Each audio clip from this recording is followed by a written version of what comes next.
मेरठ में शुक्रवार को शहर सराफा व्यापार संघ के व्यापारियों ने सैकड़ों की तादाद में एसएसपी ऑफिस पहुंचकर प्रदर्शन करते हुए बताया कि बंगाली कारीगर व्यापारियों का करीब करोड़ रुपए का सोना लेकर फरार हो चुके हैं। 5 मई को भी एक कारीगर ने लूट का षड्यंत्र रचते हुए सराफा व्यापारी का 2 किलो सोना हड़प लिया। मामले की शिकायत के बाद भी थाना पुलिस अभी तक पूरे सोने की बरामदगी नहीं कर पाई है। इसी को लेकर व्यापारियों में रोष व्याप्त है और व्यापारियों ने शुक्रवार को सराफा बाजार बंद करने का ऐलान करते हुए एसएसपी ऑफिस का घेराव किया। शुक्रवार को शहर सराफा बाजार एसोसिएशन और व्यापारी संगठन के कार्यकर्ता भारी संख्या में एसएसपी ऑफिस पहुंचे। शहर सराफा व्यापार संघ के महामंत्री विजय आनंद ने बताया कि हमारे एक व्यापारी हैं जिनका नाम अजय जैन और अर्चित जैन है। उनके साथ पिछले वर्ष मई में एक घटना घटित हुई जिसमें उनका 1.5 करोड़ रुपए का सोना उनका जो दुकान का आदमी था, जो उनका एजेंट था, वो ला रहा था और लेके बीच में से ही हार्डकोर क्रिमिनल्स को उसने सौंप दिया और लेकर वो लोग गायब हो गए। आज तक पुलिस उसमें गोली देती रही। जो आईओ थे, जो इन्वेस्टिगेशन ऑफिसर थे, वो कहीं ना कहीं हमारे व्यापारी का कहना है वो अपराधियों के साथ मिल गए और उन्होंने कहीं ना कहीं उनसे कोई सेटिंग और गेटिंग का मामला कर लिया, बड़ी सेटिंग गेटिंग का मामला कर लिया।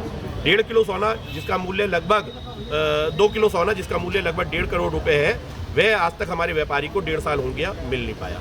ऐसे ही बड़े बड़े मामले हैं, इसमें हमारे जो अभी तक अनावरण नहीं हो पाए या जिनमें सही चार्जशीट नहीं लगी या सही माल की बरामदगी नहीं हुई, अपराधी पकड़े गए तो माल की पूरी बरामदगी नहीं हुई। ये सारे किस्सों के लिए आज हम एसएसपी साहब से मिलने आए थे। उन्होंने आश्वासन दिया है कि हम जो है इसमें पूरी कार्रवाई करेंगे। एक बड़ा मुद्दा है हमारे सामने, पश्चिम बंगाल में जिस तरीके से लॉ एंड ऑर्डर की पोजीशन चल रही है और हमारे प्रधानमंत्री जी और हमारे राष्ट्रपति, अब तो राष्ट्रपति जी को भी कहना पड़ा है लॉ एंड ऑर्डर के लिए पश्चिम बंगाल के लिए।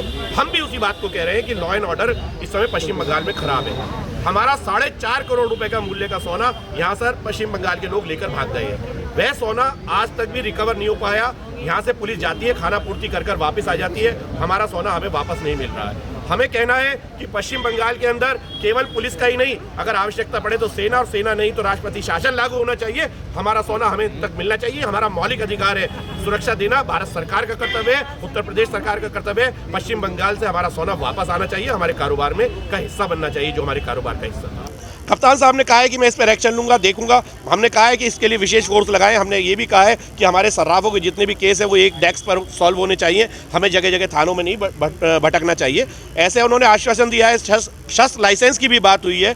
बहुत सारे विषय आज कप्तान साहब ने हमारे सुने और हमें आश्वासन दिया। हम उम्मीद करते हैं कि वे अपने आश्वासन पर खरे उतरेंगे।